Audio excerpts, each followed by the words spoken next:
ẹ kú dédé àkókò yìí gbogbo ẹ̀yin olólùfẹ́ ìkànnì Jígí Alára, ìkànnì 24 tó fi ìkàlẹ̀ sí ìlú Ìbàdàn, ìpínlẹ̀ Ọ̀yọ́, ilé tí a ti ń sọ̀rọ̀ bí àkọlé ìtàn tó jẹ́ wípé pẹ̀lú ìmísí Odùduwà ní gbogbo ọ̀rọ̀ tó ń jáde láti ẹnu wa. Ẹ̀yin olùgbọ́ wa, a dúpẹ́ fún bí ẹ ṣe ń bá wa lọ ní gbogbo ìgbà. Ojú tẹ́ fi ń wò wá kò ní fọ́, bẹ́ẹ̀ sì ni etí tẹ́ fi ń gbọ́ wa kò ní di tẹ́ náwó sí láéláé. Abdulkareem Nimat ni oníròyìn yín. Aláboyún méje bí ọmọ kú lọ́dọ̀ ajínigbé, 5 gbé ọmọ wálé. Àgbàdo àti iyọ̀ ló ń jẹ wa lẹ́ẹ̀kan lójúmọ́.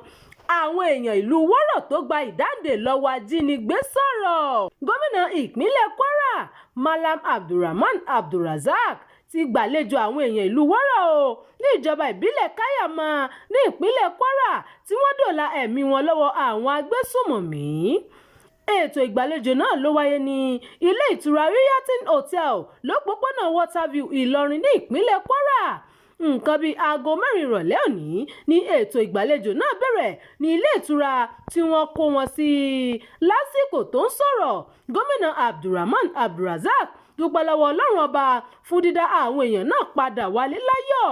Gómìnà kan sára sí ààrẹ Bọ́lá Tinubu àti olùdámọ̀ràn àgbà lórí ètò ààbò àpapọ̀ ilẹ̀ wa pẹ̀lú àwọn ológun, ọlọ́pàá, àwọn ọdẹ àti gbogbo ẹ̀ṣọ́ aláàbò tó kù fún ìfọwọ́sowọ́pọ̀ wọn. Gómìnà wa bà ọkàn jẹ́ lórí àwọn tó ti pàdánù ẹ̀mí wọn lásìkò ìṣẹ̀lẹ̀ náà. Gómìnà ní òun kan sára sí ààrẹ Bọ́lá Tinubu fún àtìlẹ́yìn rẹ̀ lásìkò tí nǹkan le koko tó sì ṣokùnfà bí ààrẹ ṣe buwọ́lù dídá ọ́fíìsì àjọ ọmọ ogun sílẹ̀ ní ìlú Òmù-àrán, Káyàmá àti Ìlọrin.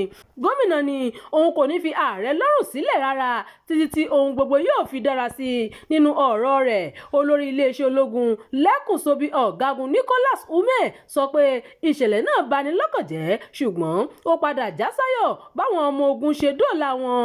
Nínú ọ̀rọ̀ Emir Káyàmá Alhaji Muazu Umar dúpẹ́ lọ́wọ́ ààrẹ Bọ́lá Tinubu àti gómìnà Abdulrahman Abdulrazak fún àtìlẹ́yìn wọn. Ó kan sára sí iléeṣẹ́ ọmọ ogun, ọlọ́pàá àti gbogbo àwọn ẹ̀ṣọ́ aláàbò tó kù fún iṣẹ́ takuntakun tí wọ́n ṣe. Emir ní ìṣẹ̀lẹ̀ náà kó ìpayà bá àwọn èèyàn àgbègbè náà púpọ̀. Ọ̀kan lára àwọn tí wọ́n tú sílẹ̀, Sadiat Amira, sọ pé ìrẹsì àti epo pẹ̀lú magi ní ọbẹ̀ tí wọ́n fún àwọn jẹ o. Ó tẹ̀síwájú pé ìgbà míì oúnjẹ ẹ̀ẹ̀kan làwọn ń jẹ lójúmọ́, ìgbà míì ó sì lè jẹ́ ẹ̀ẹ̀mejì lójúmọ́. Ó ní ṣe ni àwọn sùn lórí ara wọn nínú igbó ọ̀hún. Òjò pa àwọn púpọ̀.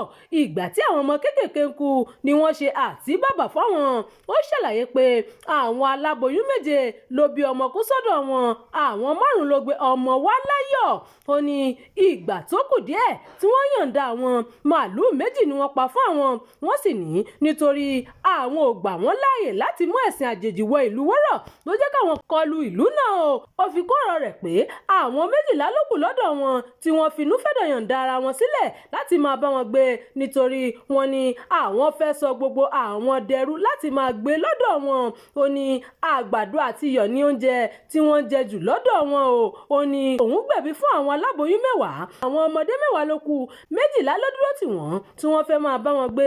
Lára àwọn tó wà níbi ètò náà ni alága ilé asòfin ìpínlẹ̀ Kwara tó tún jẹ́ olùdíje fún ipò gómìnà lẹ́gbẹ́ òṣèlú APC Honorable Yakubu Danladi Saliu. Báwo ni ìṣẹ̀lẹ̀ náà ṣe wáyé gan-an? Ọjọ́ 3 oṣù kejì ọdún yìí làwọn agbésùmọ̀mí ya wọ ìlú Wọ́rọ̀ ní ìjọba ìbílẹ̀ Kayama ìpínlẹ̀ Kwara. Lásìkò àkọlù náà, wọ́n dáná sun ọ̀pọ̀lọpọ̀ ilé àti ṣọ́ọ̀bù ìtajà, bẹ́ẹ̀ ni ọ̀pọ̀ ẹ̀mí ṣòfò lọ́jọ́ ọ̀hún. Èèyàn tó dín díẹ̀ ní 200 ni wọ́n jí gbé lọ pẹ̀lú àwọn ìyàwó Emir Wọ́rọ̀. Látìgbà náà ni àwọn ará ìlú náà ò ti lójú oorun mọ́ kó tó di pé wọ́n yọ̀ǹda wọn lóru ọ̀sẹ̀ yìí. Ìròyìn fún ti àkókò yìí kò ní jù báyìí lọ. Ẹ má gbàgbé láti tẹ̀lé ìkànnì yìí. Ẹ máa bá wa pín ká kí ẹ sì fi èròǹgbà yín sí abala àríwísí.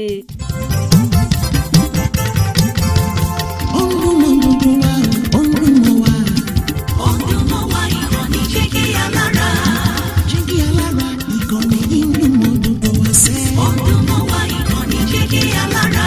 Ètò tó fún ni lóye, ètò tó wà ní lóye wà ń bẹ̀. Odùduwà ìkànnì Jígí Alára. Ìròyìn lóríṣiríṣi tàbí mọ́ bó ṣe ń lọ láwùjọ. Odùduwà ìkànnì Jígí Alára. Ìkànnì Jígí Jígí alára, jígí, jígí, jígí alára, jígí, jígí, jígí alára. Ìkànnì Jígí Alára 24 bàbá gbogbo.